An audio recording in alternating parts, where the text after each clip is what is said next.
tua palavra é luz no meu caminho. Caríssimos irmãos e irmãs, que bom vir ao teu encontro neste domingo, 24º domingo do tempo comum. Te convido a começar o seu dia na alegria e na leveza do divino que te habita.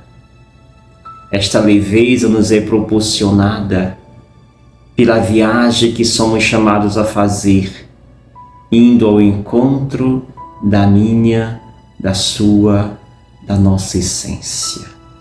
Encontrar Deus. Por isso, faça esta imersão. Não canse de inspirar e expirar de maneira consciente, onde você se dá conta da respiração, onde você valoriza esta maravilha que é a respiração consciente. Por isso, inspire e acolha esta respiração. Sinta as sensações físicas, acolha em ti a leveza da presença transformadora que é a presença de Deus. Por isso, inspire e lentamente acolha Deus dentro de ti. Meditemos a liturgia deste domingo, que nos é dada a partir do profeta Isaías, capítulo 50, versículo de 5 ao 9, onde nos mostra aqui a imagem do servo sofredor. É o chamado terceiro Isaías, onde aqui já falamos do profeta na realidade da volta do povo à terra prometida. E aqui nós vemos e testemunhamos um servo fiel, um servo que escuta a palavra de Deus, um servo que confia em Deus e por isso não teme as adversidades, não teme as perseguições, não foge das perseguições, mas permanece fiel. Aprendamos com este servo, que não foge porque sabe que o Senhor é o seu consolador, é o seu auxiliador. O Senhor Deus é o meu auxiliador. Acolhamos isto. Fiquemos somente com isto. Confie.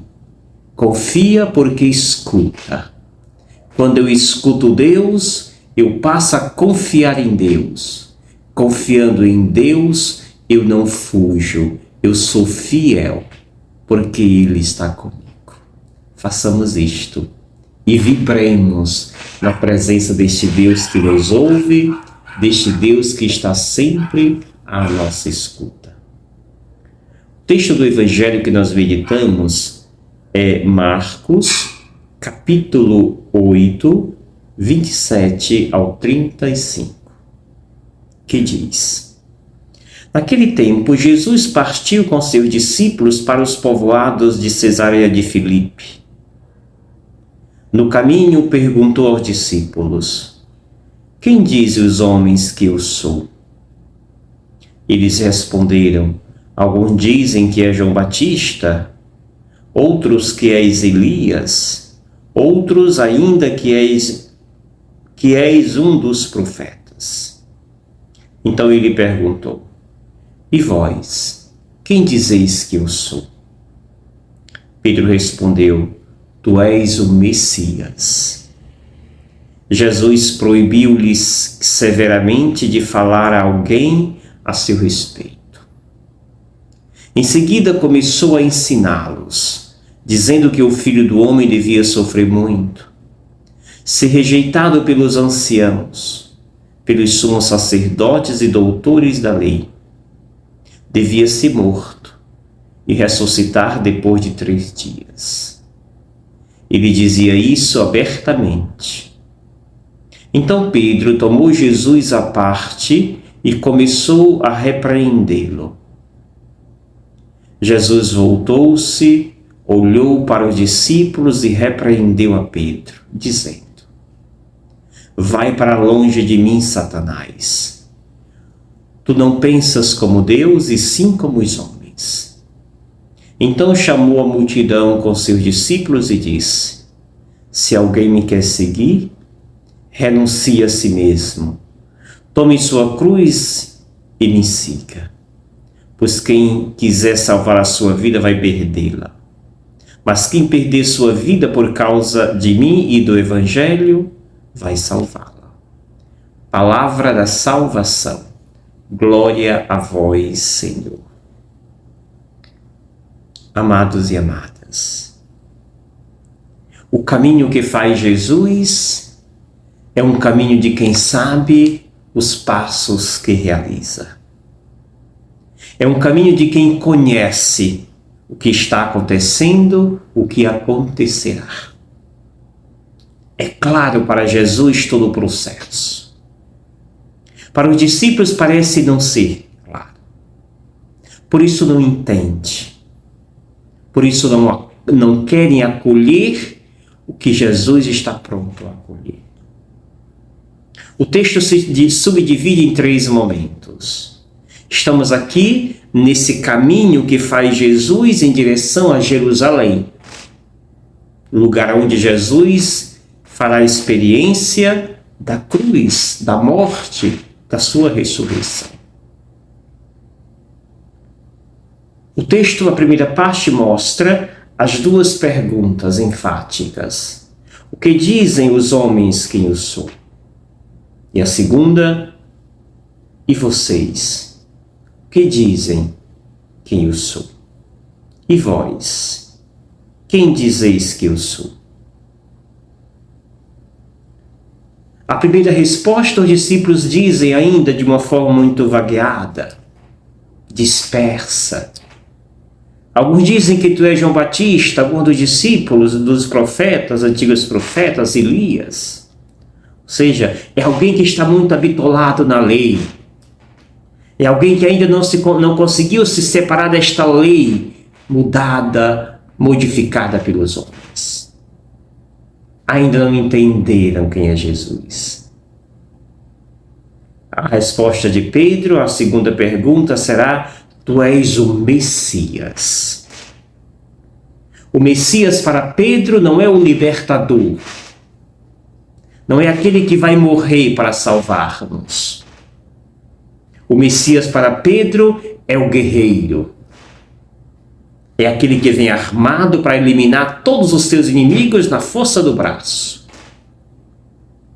Por isso Jesus, entendendo isto, proíbe severamente que eles divulguem esta ideia.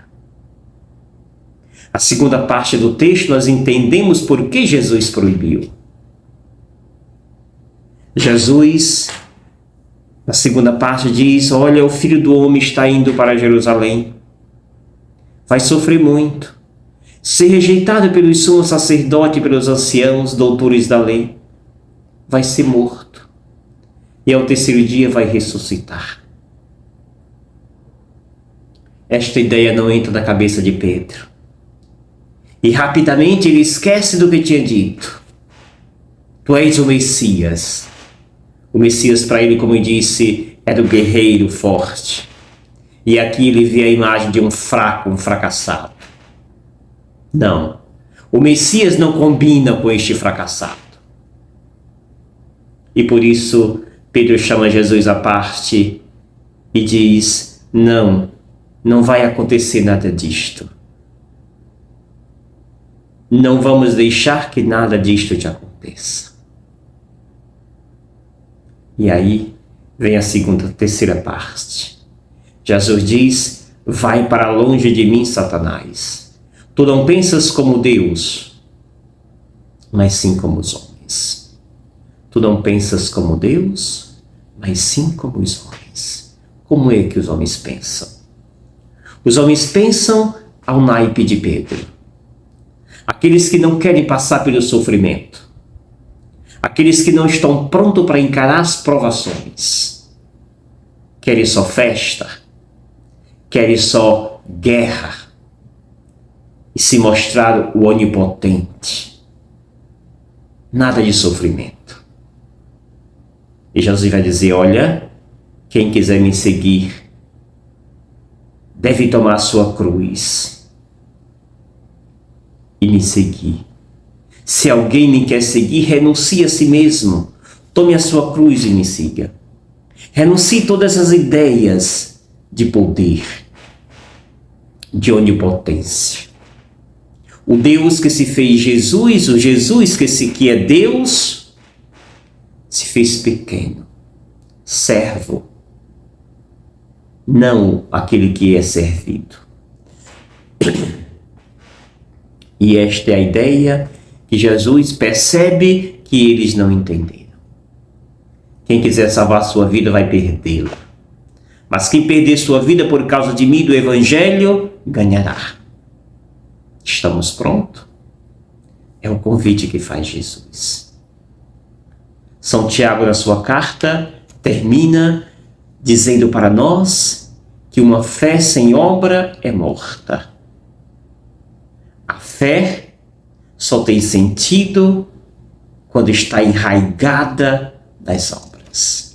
Basta de pessoas que andam por aí se mostrando santinhos, puritanos, mas que têm nojo daqueles que vivem em situações de rua, mas que é incapaz de dar uma esmola para alguém. Esta fé não tem inveja de Jesus, diz São Tiago. A fé verdadeira é aquela que está inserida, imbuída das obras divinas, das obras de caridade. Bebamos desta fonte. Deixemos ser encantado cada dia por este Deus que nos convida à prática e não vivermos nos altares. Que o Senhor nos dê esta graça, nos impulsione a dar o rosto à provação, como faz o servo sofredor. Escutar Deus, para ser fiel a este Deus que escutei. E eu te abençoo, em nome do Pai, do Filho e do Espírito Santo. Amém. Gratidão. Obrigado, Senhor, porque és meu amigo.